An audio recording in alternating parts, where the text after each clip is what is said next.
Assalamualaikum dan salam sejahtera kepada Sekairul Nabil dan rakan-rakan sekalian. Pada hari ini kami akan membentangkan mengenai tutorial iaitu jelaskan apakah kaedah penilaian kerja di sebuah organisasi dan terangkan kepentingannya. Ahli-ahli kumpulan saya terdiri daripada Elda Evana binti Waimi, Farah Dania binti Eric alias Imran Roshadi, Mazni binti Awang Ma'ruf dan Nazhatul Aina binti Tahang.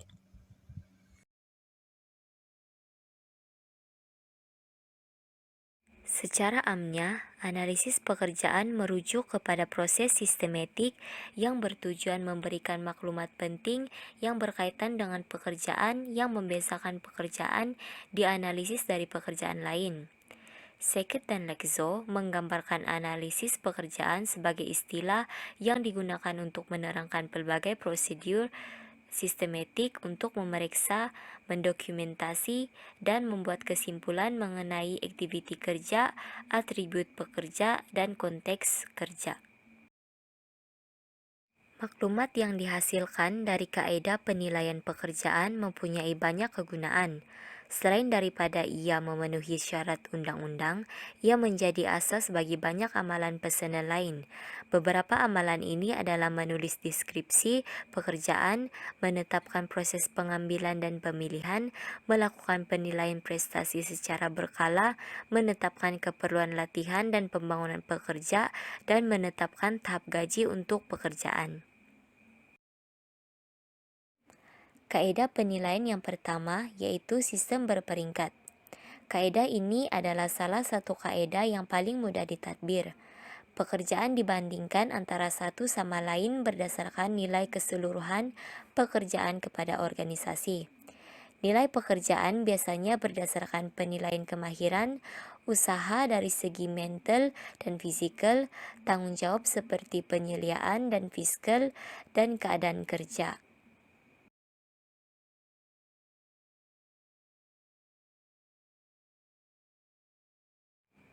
Bagi sistem berperingkat, terdapat kelebihan dan kekurangannya.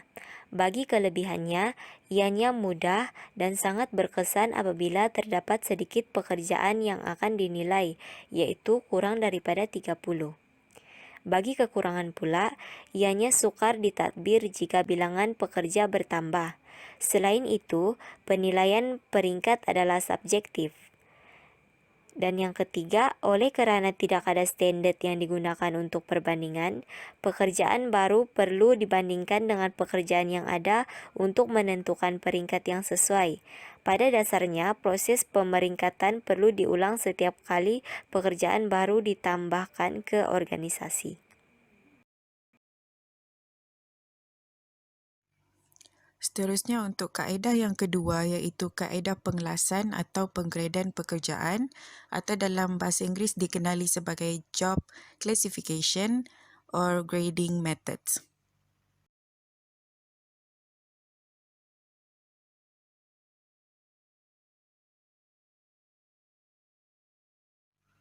Menurut CHAN 2014, di bawah sistem ini sebilangan grade atau klasifikasi yang telah ditentukan terlebih dahulu ditetapkan oleh sebuah jawatan kuasa dan kemudian pelbagai pekerjaan ditugaskan dalam setiap grade atau kelas.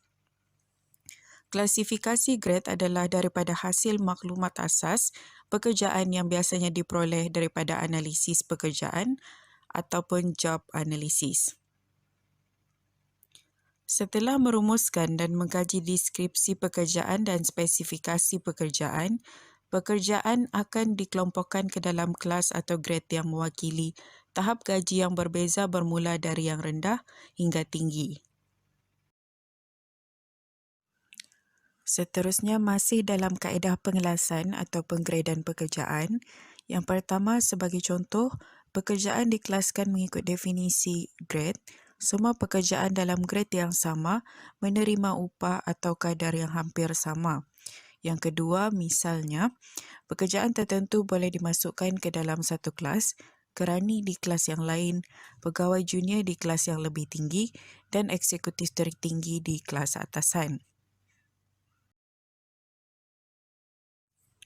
Seterusnya, untuk kepentingan kaedah ini, ada beberapa kepentingan. Yang pertama, penggunaan kelas atau grade pekerjaan yang dijelaskan sepenuhnya dapat memenuhi keperluan untuk menggunakan kriteria secara sistematik bagi mengatur pekerjaan mengikut kepentingannya. Oleh itu, kaedah ini memudahkan mereka memahami kedudukan masing-masing. Yang kedua, ia juga digunakan dalam perkhidmatan kerajaan yang penting dan beroperasi dengan cekap. Yang ketiga, pengelasan pekerjaan ke dalam klasifikasi menjadikan masalah penentuan gaji lebih mudah ditangani secara pentadbiran. Nilai gaji ditentukan untuk semua klasifikasi pekerjaan menurut JINA 2016. Kaedah yang seterusnya yaitu kaedah sistem point. Kaedah sistem point adalah sistem penilaian pekerjaan yang menetapkan nilai dengan menerapkan poin untuk setiap pekerjaan berdasarkan faktor yang dapat dikompensasikan. Kaedah ini mengenal pasti ciri-ciri kerja penting yang dikenali sebagai faktor pampasan yang membezakan nilai pelbagai pekerjaan, faktor pemberat, dan untuk menentukan setiap faktor di dalam pekerjaan dengan memberikan mata poin kepada setiap kerja untuk faktor yang dikenal pasti. Points tersebut dijumlahkan untuk menentukan kadar upah untuk pekerjaan. Pekerjaan dengan jumlah poin yang sama diletakkan dalam nilai gaji yang sama.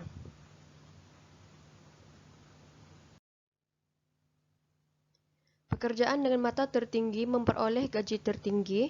Jumlah ini dibandingkan dengan pekerjaan lain dan nilai relatif dari pelbagai pekerjaan yang ditentukan.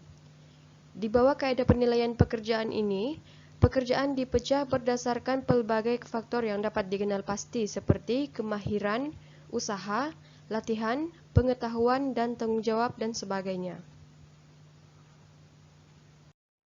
Mekanisme sistem poin berfungsi dengan cara berikut. Yang pertama yaitu melalui penilaian penentuan pekerjaan. Langkah pertama dalam proses ini adalah tentukan kumpulan kerja dan kerja utama yang hendak dinilai. Maklumat kerja utama dimasukkan, mengenal pasti dan mendefinisikan faktor perbandingan. Yang kedua yaitu bilangan faktor. Bilangan faktor tersebut termasuk keterampilan, kecekapan, pendidikan, kemampuan fisikal, kemampuan mental, tanggung jawab, keadaan pekerjaan, bahaya, pengalaman pekerjaan, latihan, dan lain-lain. Untuk menilai sesuatu pekerjaan, beberapa faktor yang diambil kira yang cukup untuk pertimbangan yang lebih baik. Langkah ketiga yaitu peruntukan poin kepada subfaktor. Tentukan tahap degrees untuk setiap faktor perbandingan. Setelah faktor dan tahap disenaraikan, ini akan menghasilkan poin kaedah matriks. Seterusnya, tentukan jumlah poin dan tentukan pemberat setiap faktor perbandingan. Keempat yaitu peruntukan poin kepada tahap. Peruntukan poin kepada tahap-tahap degree bagi setiap faktor perbandingan sebagai subfaktor dan menilai setiap kerja utama. Kemudian kembangkan poin manual. Ia mengandungi penjelasan bertulis mengenai setiap elemen pekerjaan. Ini juga akan menentukan apa yang diharapkan untuk berbagai tahap bagi setiap subfaktor. Maklumat ini diperlukan untuk memberikan pekerjaan ke tahap yang sesuai. Dan yang terakhir yaitu mengaplikasikan sistem point. Apabila matriks point dan manual telah siap, nilai relatif setiap pekerjaan dapat ditentukan. Persamaan antara deskripsi tugas dan pernyataan manual point menunjukkan tahap dan mata untuk setiap subfaktor bagi setiap pekerjaan. Score point untuk setiap subfaktor ditambahkan untuk mencari jumlah keseluruhan poin untuk pekerjaan itu. Setelah jumlah mata untuk setiap pekerjaan diketahui, peringkat pekerjaan tersebut akan disusun semula. Seterusnya yaitu kepentingan sistem point. Sistem ini adalah kaedah penilaian pekerjaan yang paling komprehensif dan tepat. Kaedah ini lebih sesuai digunakan di mana terdapat banyak pekerjaan terutamanya di organisasi besar. Seterusnya, sistem ini juga menyediakan asas berangka untuk menentukan perbezaan upah. Analisis faktor kerja membolehkan nilai pekerjaan mempunyai nilai pengukuran. Dalam sistem ini juga, pekerjaan kini dapat dinilai setelah melalui analisis pekerjaan secara menyeluruh. Ini memberikan pekerjaan yang bernilai tinggi setelah kerja dinilai dan struktur gaji diperbaiki. Seterusnya, saya Nazatul Aina binti Tahang akan membentangkan kaedah sistem perbandingan faktor dan kepentingannya. Sistem perbandingan faktor merupakan salah satu kaidah penilaian kerja yang biasa digunakan. Sistem ini membahagikan pekerjaan dalam pelbagai faktor yang perlu untuk prestasi yang betul. Faktor-faktor tersebut menjadi tahap tanggung jawab, pengetahuan, bahaya, kemahiran, dan lain-lain. Ia merupakan keperluan untuk menjalankan kerja konkret yang sedang dinilai. Di bawah kaidah ini, penilai tidak perlu mengambil kira pekerjaan secara keseluruhan apabila membuat penilaian. Sebaliknya, penilaian dibuat bagi aspek-aspek yang berasingan atau faktor pekerjaan tersebut. Kaidah ini mengandaikan bahwa terdapat 5 faktor pekerjaan yang bersifat sejagat yang boleh dijadikan asas perbandingan, yaitu keperluan mental seperti kecerdasan, daya imajinasi, keupayaan membuat takulan. Kedua, kemahiran yaitu koordinasi tenaga melakukan sesuatu pekerjaan serta latihan. Ketiga, keperluan fisikal termasuk duduk, berdiri, berjalan, dan sebagainya. Keempat, tanggung jawab terhadap aspek keuangan, bahan mentah, rekod dalam penyeliaan. Dan yang terakhir, keadaan kerja yang menggambarkan pengaruh-pengaruh persekitaran seperti kebisingan, pencahayaan, pengudaraan, bahaya, dan sebagainya. Kepentingan bagi kaidah sistem perbandingan faktor. Pertama, kaidah ini dapat digunakan dalam banyak pekerjaan dan industri. Dan yang kedua, kaidah ini juga lebih adil dan saksama. Hal ini karena ia melihat faktor individu di setiap kedudukan. Kesimpulannya, terdapat 4 kaidah penilaian pekerjaan, yaitu sistem pemeringkatan, sistem klasifikasi pekerjaan, sistem poin, dan sistem perbandingan faktor. Penilaian pekerjaan menentukan nilai satu pekerjaan dalam hubungannya dengan yang lain dalam organisasi untuk memastikan hierarki pekerjaan yang adil dan sistem gaji ada. Terdapat banyak sistem penilaian pekerjaan untuk dipilih.